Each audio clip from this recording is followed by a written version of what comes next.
na kung saan sa ngayon po ay tuluyan na humina ang bagyong Julian at isa na lamang po ngayong low pressure area at posibleng tuluyan na yan na malusaw anytime dahil po yan sa presensya ng mahinang daloy ng amihan na dumadaloy na po sa kanluran ng Taiwan. Ang isa sa karakteristik ng amihan ay pinipigilan po nito ang development o paglakas ng mga weather disturbances at lalakas pa ang northeasterly surface wind flow sa susunod po na mga araw. Habang sa silangan ng Luzon ay easterlies naman ang hangin na umiihip at mayroon pong intertropical convergence zone o yung salubungan po ng dalawang magkaibang hangin na mula sa northern at southern hemisphere na nag-i-extend po dyan sa may Visayas at Mindanao, and within that ITZZ ay nakapaloob po ang LPA na ating minomonitor sa labas ng ating area of responsibility. At mula sa kumpol ng kaulapan na nandito ay posibleng may isa pa na low pressure area na mabubuo anytime at posibleng lalakas sa susunod na mga araw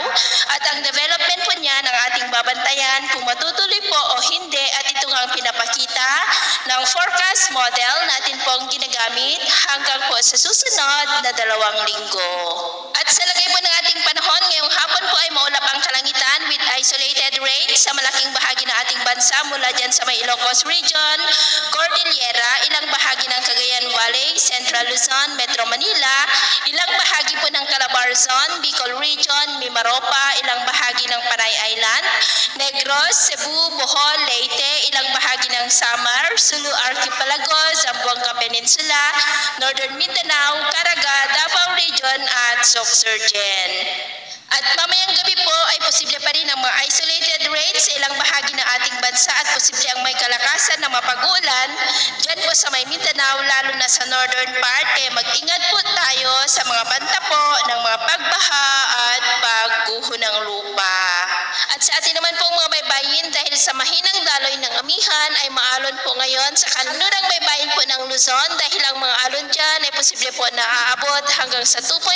to 4 meters height. Iwasan po muna natin ang papalaot dyan sa mga may kulay pula para po mas makaiwas sa mga sakunang pangkaragatan.